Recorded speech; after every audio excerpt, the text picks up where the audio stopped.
Bienvenue sur Il y avait une fois, le podcast qui vous emmène à la rencontre de personnes d'horizons divers et variés pour découvrir leur univers et discuter de sujets qui les touchent. C'est l'occasion pour nous de mieux comprendre et d'apprendre, voire d'élargir notre angle de vue vers de nouvelles perspectives. Aujourd'hui, j'ai le plaisir de recevoir Sonia Valente, coach certifiée en reconversion professionnelle. Elle a écrit Comment trouver sa place quand on ne rentre dans aucune des cases, le guide des multipotentiels dans le monde du travail, paru aux éditions Erol.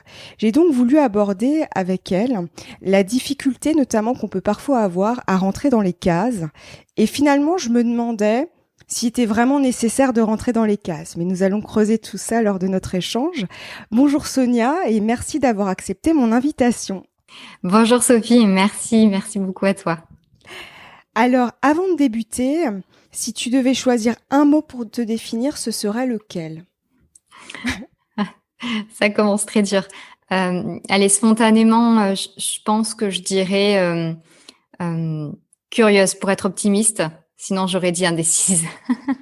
Je connais, les deux me parlent très bien. Et d'ailleurs, pourquoi indécise ? Indécise parce que je suis toujours, on va dire, mon attention est toujours en fait attirée par quelque chose de différent. J'ai l'impression que choisir quelque chose, que ce soit de l'ordre du personnel, comme un repas au restaurant ou quelque chose de bien plus sérieux comme justement une voie professionnelle, eh ben c'est un vrai casse-tête quoi. C'est un casse-tête chinois. Donc voilà pourquoi j'aurais dit indécise et puis finalement avec le temps en ayant, disons, on va dire, appris à mieux me connaître et à voir les choses de façon un petit peu plus positive, je me suis dit que le terme curieux était peut-être plus agréable. Mais ça me parle. Dernièrement, je m'interrogeais sur mes projets professionnels et une personne m'a dit « Mais vous croyez pas que votre problème, c'est choisir, tout simplement, focuser sur un intérêt et puis après, quitte à déployer le reste ?» Et je me suis dit « Ah, c'est peut-être ça, en fait. » Ça me parle aussi, évidemment. Alors, quel a été ton parcours justement avant de devenir coach certifié et t'intéresser justement à cette multipotentialité que tu parles dans ton livre? Ouais. Donc alors moi mon parcours, il est assez classique. Hein. Je savais pas du tout ce que je voulais faire. J'ai jamais eu de vocation justement. Hein. Voilà, une passion pour un sujet précis. Donc j'étais plutôt bonne à l'école. Plein de choses m'intéressaient, je savais pas du tout vers quoi m'orienter. Donc, comme j'arrivais pas à faire un choix par intérêt, j'ai procédé, disons, de manière différente en prenant en compte, le secteur géographique, etc. Et certaines valeurs, on va dire. Et donc, je suis partie en fac de droit. Donc, moi, j'ai fait des études de droit, une licence de droit et un master en droit en me spécialisant, ce qui est assez ironique, en droit justement du travail.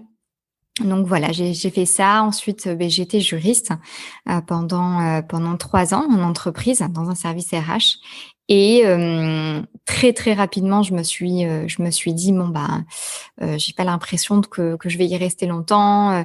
Voilà, c'était bien au début parce que c'était nouveau, l'entreprise était sympa, elle fonctionnait sur un modèle libéré, donc il y avait une très grande confiance accordée aux collaborateurs. On pouvait explorer aussi différents sujets dans le cadre de notre contrat de travail. Donc c'était vraiment, les conditions de travail étaient top, mais bon, je me sentais pas vraiment à ma place. Me dire que j'allais faire du droit toute ma vie, ça m'effrayait.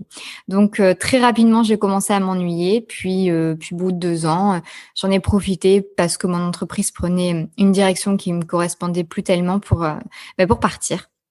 Donc je suis partie avec une rupture conventionnelle pour assurer un peu mes arrières et sans la moindre idée de ce que j'allais faire. Donc me voilà arrivée au chômage et puis moi qui étais plutôt effrayée par cette période en me disant il y a quand même pas mal d'idées reçues sur les gens chômeurs et puis avec cette croyance de se dire mince, j'ai perdu 5 ans plus 3 ans d'activité, je dois repartir de zéro. Et ben finalement, je me suis bien trompée puisque ça a été la période la plus franchement la plus intéressante sur le plan personnel et professionnel pour moi.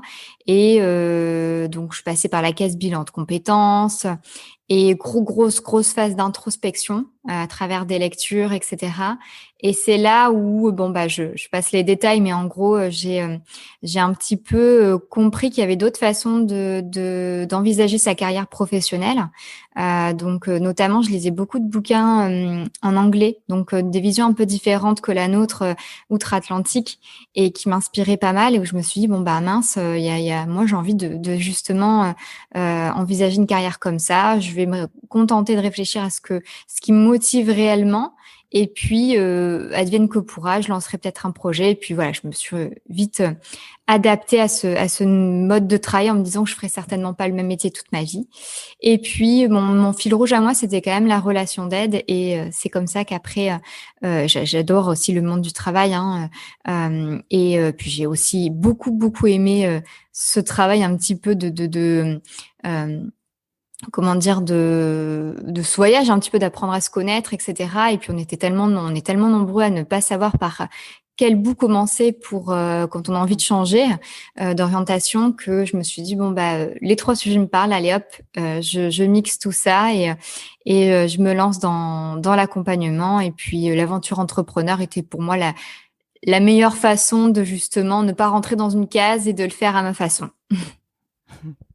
Mais ça me parle beaucoup parce que moi-même, j'ai fait du droit.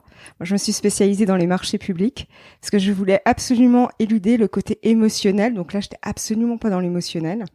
Et moi, j'ai fait par contre l'école d'avocat et ça m'a pas plu du tout. Du coup, après, je suis allée à la case entreprise. Alors l'entreprise, j'ai beaucoup aimé humainement parlant. J'ai trouvé ça vraiment très enrichissant. Mais alors par contre, le fond du métier ne m'a pas plu du tout. Et donc après, j'ai un peu, je suis passée. En fait, c'est marrant. Ton parcours fait vraiment écho au mien, quoi, parce qu'il est assez semblable. Même si j'ai pris un peu plus de temps, parce que bah voilà, j'étais 5 ans avocate et puis j'étais 3 ans en entreprise. Mais au final, je suis arrivée au même constat. Donc c'est très marrant. Et justement, je me disais, parce que tu as écrit un livre justement, comment trouver sa place quand on rentre dans aucune des cases. Et je me dis, comment ça s'est matérialisé chez toi, justement, le fait de te dire, mais mince, tu vois, moi, par exemple, je me disais, dans ma tête, je me disais, bah, tiens, il y a ceux qui ont les vocations, il y a ceux qui n'en ont pas, et c'était mon cas, j'avais pas de vocation, j'étais intéressée par tout et par rien, entre guillemets, quand je dis pas rien, mais bon, j'avais tellement de panels que je me disais, mais je sais pas, en fait.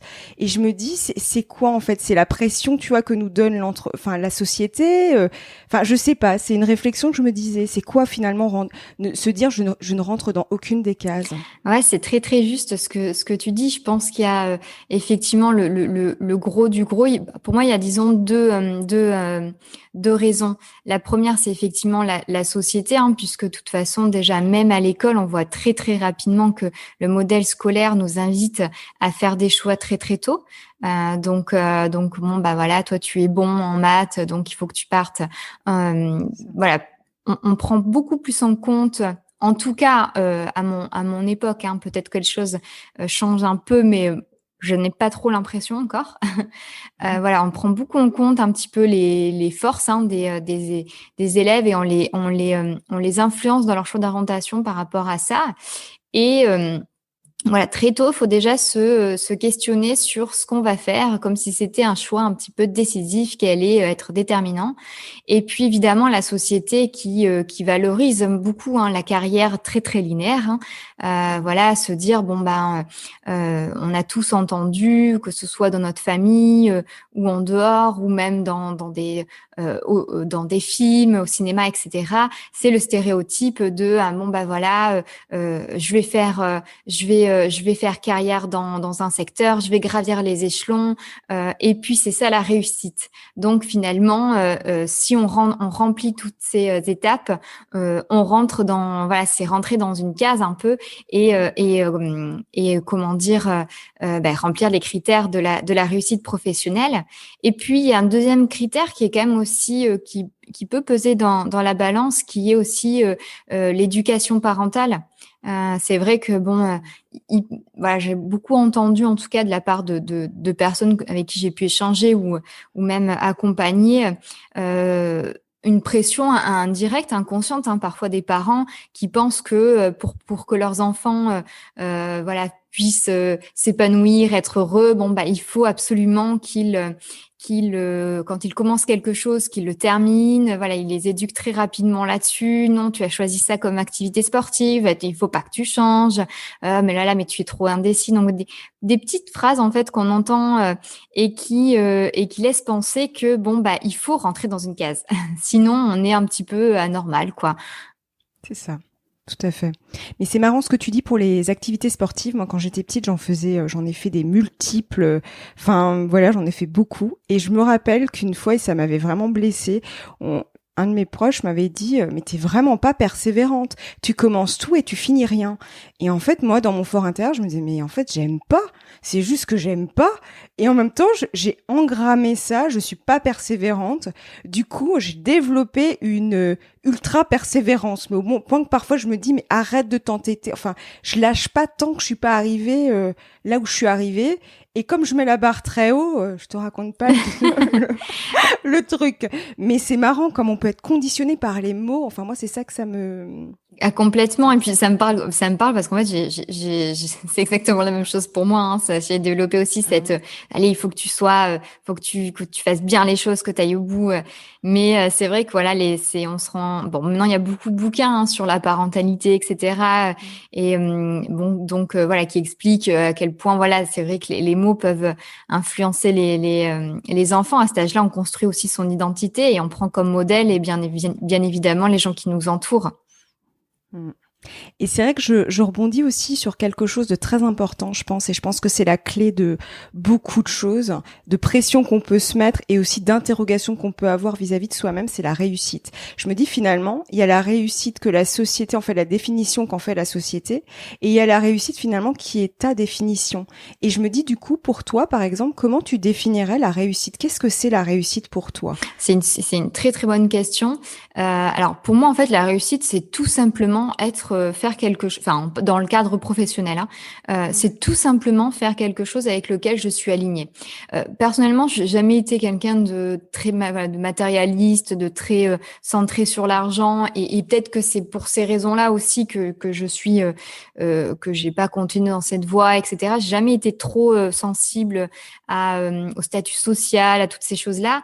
Donc pour moi, en fait, très rapidement, je me suis vite détachée de la réussite, disons un peu plus matérielle qu'on a tendance à entendre. Voilà, à réussir sa vie, bien gagner, avoir un bon salaire, un bon statut, la maison, etc. Et donc moi, c'est tout simplement faire quelque chose avec lequel on est aligné en termes de valeurs, voilà, de personnalité, quelque chose qui fait tout simplement sens. Et je crois que plus ça va, plus cette réussite, elle devient intrinsèque justement. On entend beaucoup les plus jeunes justement parler de cette quête de sens, etc., qui devient très présente. Et donc j'ai l'impression en tout cas qu'il y a un changement qui s'opère sur la notion de sens. Et ça me fait rebondir sur quelque chose où je me dis, parce que j'ai exactement la même vision. Pour moi, c'est réaliser des choses, faire des choses en fait où c'est aligné avec moi, avec mes valeurs, avec mes aspirations, et etc. Et je me disais, est-ce que finalement, c'est une réflexion qui me vient maintenant, donc je te la partage. Je me dis, est-ce que c'est pas finalement focuser plus sur ce qu'on veut ressentir, tu sais, ce qu'on veut être, parce que finalement on est dans une société où en fait on paraît, on apparaît, on est beaucoup dans les apparences si tu regardes, et ça je pense qu'on l'est tous plus ou moins. Je veux dire, l'image est hyper présente dans la société, avec le jugement aussi du regard extérieur, etc., les critiques, etc., positives ou négatives d'ailleurs. Et je me dis, est-ce que finalement ce serait pas rechercher finalement qu'est-ce que j'ai envie de ressentir, qu'est-ce que j'ai envie d'être? Ah ouais, non mais c'est exactement c'est une très bonne question parce que je crois que oui, parce que comme tu l'as dit, on est en fait le modèle qu'on nous a inculqué, il est à l'inverse de ta question, c'est-à-dire on commence par voilà, c'est le faire pour avoir, c'est l'avoir avant de l'être. Et voilà, avoir un salaire, voilà, se payer un écran plasma, une nouvelle voiture, etc. Et oui, et je pense qu'effectivement, il y a une notion d'être, parce que de toute façon, quoi qu'on dise, on reste des êtres émotionnels, hein. Donc en fait, ce sont nos émotions qui sont à la base de nos actions. Donc quand on dit par exemple j'entends souvent oui, mais je veux avoir une sécurité financière, avoir un bon salaire. Non, en fait, ce qu'on veut, c'est ressentir la sécurité. Donc effectivement, on est dans l'être, on est dans l'être, dans les émotions, ouais, tout à fait. Ouais, dans les ressentis. Et c'est vrai que ça me fait, et ça c'était la deuxième question qui avait commencé à émerger, c'est justement, et t'en parles très bien, la peur. En fait, on cherche la sécurité, donc qu'est-ce qu'il y a derrière cette volonté, cette quête de sécurité? Il y a les peurs. Et je me dis, est-ce que c'est pas ça aussi qui nous empêche d'être, tu vois? Enfin, c'est un peu philosophique là où je parle. Mais je me dis, au final, c'est en fait ça finalement, je pense que les freins, et d'ailleurs, tu dois le voir aussi dans tes accompagnements, je suppose. La peur, non, elle doit être là quand même, et ça doit beaucoup nous freiner en fait. Ah mais complètement, c'est la peur est vraiment l'émotion la plus présente parce que ben forcément qui dit changement dit inconnu et en fait quand j'avais lu une étude qui expliquait très bien ça, qui disait qu'en gros le cerveau en fait il analyse l'écart entre le risque pris et le bénéfice qu'on va en tirer quand on décide, on prend une décision qui amène un changement. Et quand justement on parle de changement de carrière, on se projette et on se dit bon, je sais pas ce que je veux faire. Et puis, je vais me positionner sur quelque chose. OK, mais est-ce que je suis sûre que c'est ce qui va me plaire? Donc, en fait, le bénéfice, comment dire, il est pas encore très concret. Et donc, du coup, la prise de risque pour certaines personnes va peser plus dans la balance, ce qui fait que la peur, ben, c'est là où elle devient paralysante. Et quand elle devient paralysante, eh bien, on n'arrive plus à passer à l'action. Donc, effectivement, tout l'enjeu en fait est de travailler sur cet équilibre et sans forcément forcer la personne, hein, parce qu'il y a des personnes, voilà, c'est encore trop paralysant, et donc trop douloureux. Mais effectivement, voilà, ça touche, comme tu dis, à la notion de peur, hein. Et c'est vrai que je me dis, enfin c'est pareil, je sais pas, mais je me dis finalement, quand t'es vraiment, tu sais, on parlait de cet alignement, de cette recherche finalement d'alignement, d'être aligné avec ses valeurs, ses aspirations, etc. Je me dis, est-ce que le fait quand tu touches à cet axe, j'en parle d'ailleurs assez souvent, bizarrement, dans mes interviews, mais tu vois, pour moi, on a un axe et en fait, on a tendance, je crois que c'est notre chemin aussi, notre cheminement qui le demande. Ça permet de rencontrer ses blessures, etc. On a tendance à se désaxer entre guillemets. Et en fait, la vie en général te ramène. Enfin, essaye de te ramener dans l'axe. Ça peut arriver par, je dis n'importe quoi, ce qui me vient, c'est un licenciement. Ça peut être aussi, bon là c'est plus douloureux, mais la perte d'un proche. Enfin voilà, il y a des choses en fait qui peuvent se semer sur ton chemin. Et je me dis, finalement, plus tu te rapproches de cet axe, est-ce que tu vois, l'émotion, elle peut pas changer. C'est-à-dire qu'en fait, la peur en fait, tu vois, il y a cet équilibre qui se passe dont tu parlais très bien, qui nous empêche de passer à l'action quand la peur est trop forte. Et là, du coup, tu vois, est-ce que tout l'enjeu, c'est pas de trouver finalement ce qui t'anime et ce qui en fait fait baisser la peur finalement, parce que c'est tellement fort. Ouais, complètement. Je pense que justement pour le trouver, il y a une étape incontournable qui est le passage à l'action. Alors bon, c'est vrai que par exemple on va me dire bah ok super Sonia, mais bon par exemple admettons bah tiens justement que je sais pas je veux devenir kiné, donc 5 ans d'études, est-ce que je vais devoir me taper 5 ans d'études pour vraiment savoir. Il y a des tas de façons aussi d'expérimenter, d'entrer dans le concret pour justement parler à cette peur et lui faire comprendre que finalement on commence à être aligné. On pourrait très bien faire des mises en situation professionnelle. On peut aussi voilà. Enfin, si par exemple spontanément dans le cadre privé, on s'intéresse à ces questions, on va toujours vers un peu les mêmes sujets, on parle des mêmes sujets, on s'intéresse aux mêmes choses.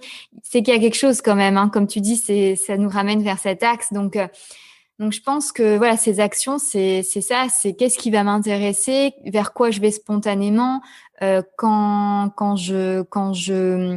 quand je vais explorer ces métiers, que je vais rencontrer des personnes, qu'est-ce que je ressens, qu'est-ce que ça me parle, ce qu'ils me racontent quand ils me parlent de leur quotidien, et même voilà faire des mises en situation professionnelle. Par exemple, moi pour l'écriture, ça a été voilà le fait d'écrire, de le faire sans être rémunéré. Bon, je voyais que ça m'a animée, surtout sur ces sujets. Donc c'est plein de petits signaux qu'il faut prendre et qui, comme tu dis, font ramener vers ce fameux axe d'alignement.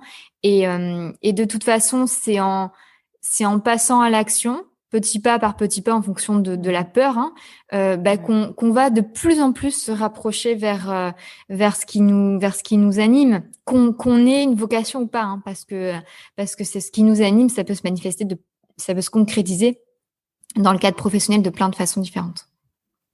Et c'est vrai, tu as totalement raison, le fait de passer à l'action. Parce que tu vois, je vais prendre un exemple. Mon exemple, c'est le podcast, par exemple. Parce que c'est une de mes réalisations personnelles où là, j'ai pris le risque, entre guillemets le risque, mais pour moi, c'était un risque, de sortir de l'ombre. Parce que je suis quelqu'un qui pendant très longtemps, je me dissimulais dans le décor, j'aimais bien. Et puis en même temps, une partie en moi me disait, Sophie, tu sors de ta coquille. Mais bon, c'était compliqué. Et en fait, moi, le podcast, j'ai voulu interviewer à la base, ça a commencé avec Saverio Tomasella. J'avais envie de l'interviewer sur la révolution sensible. Et c'est très drôle justement sur cette notion où en fait on est tous, qu'on le veuille ou non, sans être hypersensible, on est tous des êtres sensibles, on a tous des émotions, et c'est quand même la base de l'être humain, c'est d'avoir des émotions. Nous ne sommes pas des robots, sinon voilà. Et justement, on a tendance, et là c'est pas pour critiquer la société, mais à s'éloigner de ce côté émotionnel. Et tu vois, c'est vraiment marrant, tes propos font vraiment écho à ça. Moi, j'ai pris beaucoup de temps à définir ma ligne éditoriale, parce qu'en fait, on me disait oui, faut avoir une ligne éditoriale. Et à force de me dire faut avoir une ligne éditoriale, je me disais mais en fait moi il y a tout qui m'intéresse, donc j'ai pas envie de m'enfermer. Donc c'était extrêmement compliqué. Donc j'ai essayé de suivre ce qu'on me disait entre guillemets de faire. Donc ça c'était des gens autour de moi qui me conseillaient, mais en toute bienveillance, mais moi j'avais vraiment du mal. Et en fait c'est en testant les interviews qu'à un moment donné, déjà je me suis à un moment donné autorisée à me dire ça m'intéresse, donc je vais aller vers ça. Et je vais l'aborder, tant pis si voilà, il y a des gens qui ne seront pas prêts à l'accueillir, par exemple. Je pense par exemple à des thèmes qui relèvent de la spiritualité. Et puis il y a d'autres choses où je me suis voilà, j'ai envie de partir à la rencontre de cette personne, et c'est pour ça que maintenant mes interviews je les prépare beaucoup moins qu'avant, parce qu'en fait je me dis il y a tellement de choses qui émergent durant les échanges, c'est beaucoup plus fort que finalement d'y aller en mode je prépare, tout est cadré, ce que je faisais au début. Et tu vois, je ne serais jamais arrivée à ça, et ça s'est vraiment délié le mois de juillet. Et du coup, les diffusions ont commencé le mois d'août sur où est-ce que je veux aller. Mais c'est grâce au passage à l'action. Jamais j'aurais identifié ça. Donc je trouve que c'est vraiment génial et j'encourage tous les gens, enfin les auditeurs en tout cas qui nous écoutent, qui peuvent avoir des doutes sur des choses ou s'interroger sur des choses, à justement passer à l'action et comme tu dis, petit pas par petit pas. Et c'est certainement ce que tu as dû faire aussi, je suppose, pour Exactement, ton projet. exactement. Et puis c'est comme tu dis, ça rejoint du coup vraiment, c'est vraiment passant à l'action que justement on découvre émotionnellement ce que ça nous fait, quoi. Donc ça rejoint exactement tout ce que tu disais tout à l'heure, quoi. Ouais. Donc ouais, c'est vraiment moi aussi, je le conseille toujours. Essayer, voilà, soyons un peu créatifs. Qu'est-ce qu'on peut faire aujourd'hui pour voilà, en termes d'action, de test, pour justement expérimenter une idée qu'on a. C'est vraiment hyper important. Et moi, j'ai procédé de la même façon que toi. D'ailleurs, c'est très drôle parce que moi aussi, au tout début, tout était hyper organisé, programmé à l'avance et tout. Et puis, ça manque, il y a un truc qui va pas, quoi.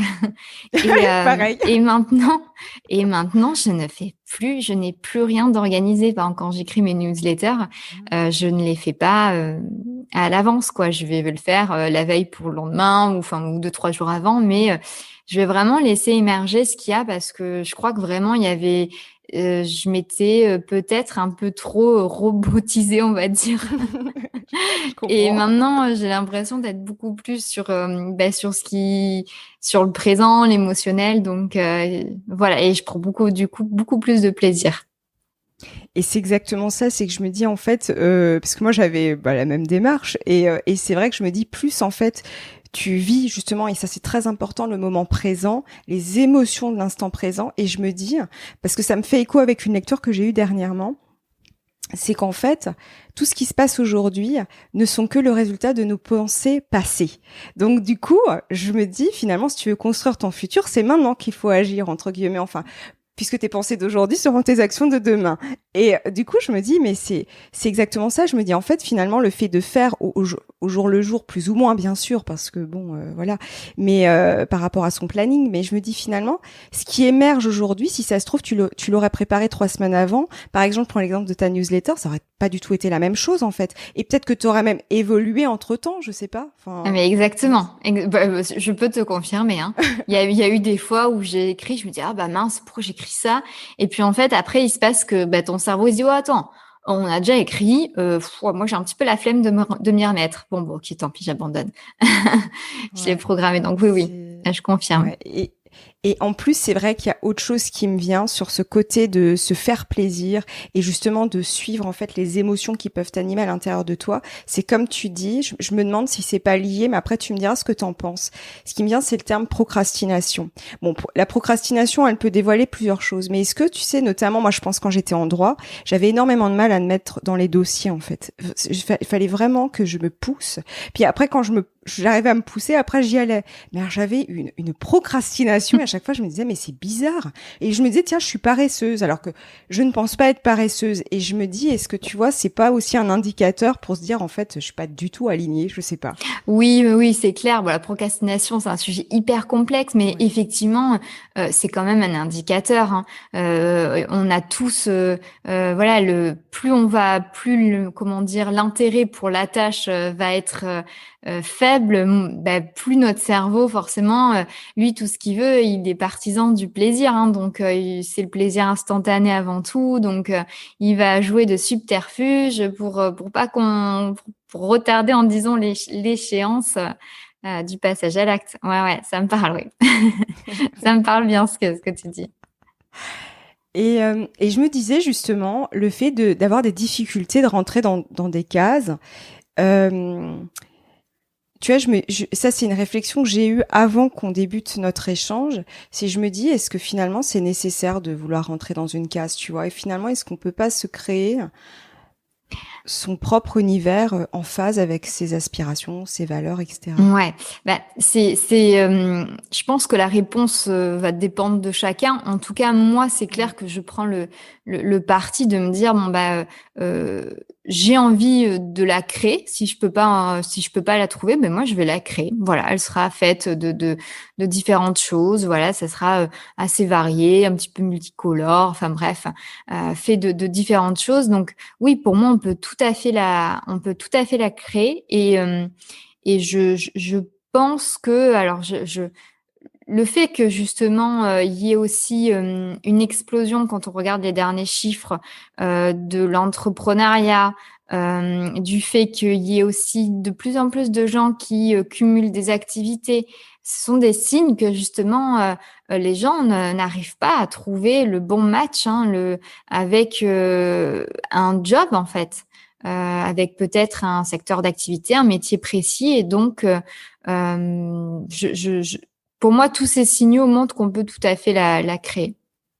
Et avant de terminer, je me demandais, bon, tu en as un petit peu parlé, c'est justement confronter ces idées au terrain, mais pour identifier justement ce qui pourrait tu vois, se connecter vraiment, parce que tu vois, je pense, il y a une phrase qui me vient. J'avais une fois dit à une amie, j'avais dit, mais tu devrais faire des choses qui te font plaisir. Et elle me dit, tu te rends compte, Sophie, je ne sais même pas ce qui me fait plaisir. Et je la juge pas parce que j'ai compris, je me suis dit oui, ça m'étonne pas. Elle était tellement à la tête dans le guidon que en fait, elle me dit mais en fait, je ne sais pas. Et je me dis, tu vois, quand t'es tellement coupé parce que malheureusement la vie fait que, en plus on a on a plein de stimuli, notre vie personnelle, notre vie professionnelle, connectée en permanence. Donc je me dis pour le coup, ça peut arriver à tout le monde et ça pourrait m'arriver aussi à moi. Et ça ça a certainement dû m'arriver dans le passé. Comment enfin, tu vois, est-ce que tu as des pistes pour te connecter à qu'est-ce qui me fait plaisir, qu'est-ce qui peut me faire vibrer, Ouais, ou en tout cas commencer à poser une action pour y arriver, tu vois. ouais, c'est une super question parce que bah, je me la suis moi-même posée et puis je pense qu'il y en a plein qui se la posent, hein. Qu'est-ce qui me fait plaisir? On était tellement en mode pilote automatique C'est que ça. Alors moi, je dirais en tout cas, ce que je conseillerais, c'est dans la mesure du possible, déjà d'être un peu plus consciente de ce qu'on, d'avoir conscience de là, elle en a conscience. Elle, par exemple, tu vois, quand tu parles de ton amie, elle commence à avoir conscience du fait que, mince, je fonctionne en mode pilote automatique. Il y a quelque chose qui va pas. C'est déjà une première étape de se dire, bon, mais ok.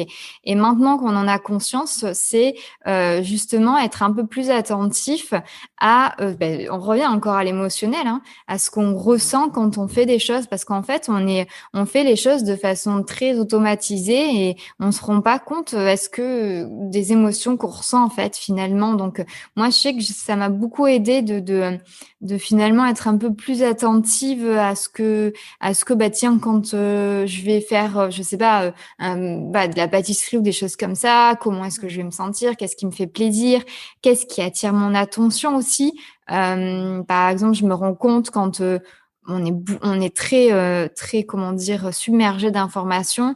Quelles sont pas les informations qui vont réellement m'intéresser, pas seulement le titre, mais aussi en allant cliquer, et puis pourquoi pas aller après faire d'autres recherches. Je regarde un peu la bibliothèque que j'ai. Enfin, c'est pas mal aussi d'aller regarder un peu dans son enfance. Parce que quand on était enfant, même s'il y avait plein de choses, justement, c'est intéressant de voir qu'est-ce qui d'interroger un peu nos proches ou de se remémorer aussi ce qui nous procurait du plaisir. Et aussi à aujourd'hui, quoi, de se dire, qu'est-ce que je vais faire, en fait, et dans mon quotidien et qui me donne des émotions positives. Ouais, mais c'est exactement ça. Et c'est vrai que regarder son enfance, je pense que là, on est... c'est avant qu'il y ait tous les filtres qui commencent à se mettre en place. Finalement, il y a effectivement des choses, mais en tout cas, je le constate. Il y a des choses que je fais aujourd'hui, et en fait, je les faisais quand j'étais petite. Et je me dis, c'est incroyable, tu vois. Et j'avais totalement oublié. Et ça m'est revenu après. Je me suis dit, mais c'est marrant. Quand j'avais cet âge, il me semble que je faisais ça. Puis je me dis, ah oui. Et donc c'est vrai que... Ouais, pareil que toi. Je me suis rendu compte que je faisais des choses petites. Je me souviens, j'adorais raconter des histoires, écrire des machins. Et puis finalement, je me rends compte que l'écriture, j'étais aussi une enfant très très très hypersensible, qui aimait bien résoudre les problèmes des gens.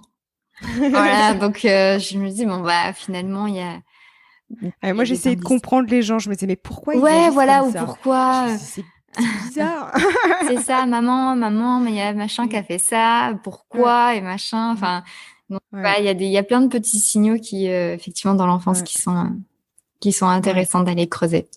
Ouais, effectivement. Et pour clôturer notre échange, quel serait ton mot de la fin?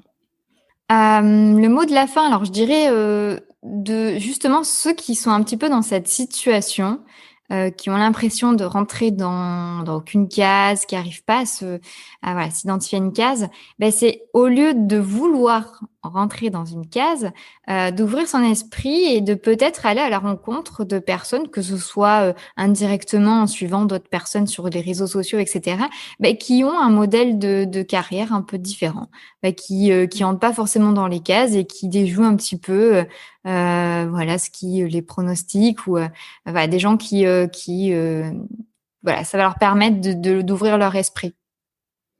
C'est un très très bon conseil, et c'est vrai que ça me fait vraiment penser à ce pas de côté, tu vois, qui est parfois nécessaire, de se mettre un peu de côté, d'observer, de regarder, de s'inspirer aussi de ce qui nous entoure et de voir ce qui fait écho à soi, en fait. Exactement. Ça permet un peu de changer le verre de lunettes, de se dire attends, comment je regarde les choses avec un autre regard. Ouais, tout à fait, ouais. Exactement. Et ça me parle beaucoup. En tout cas, merci beaucoup, Sonia. Merci à toi. C'était super agréable. Merci. Si vous aimez ce podcast, n'hésitez pas à laisser un avis 5 étoiles sur Apple Podcast et à en parler à 2-3 personnes autour de vous. C'est le meilleur moyen de le soutenir pour que d'autres puissent le découvrir. Je vous donne rendez-vous la semaine prochaine. À bientôt.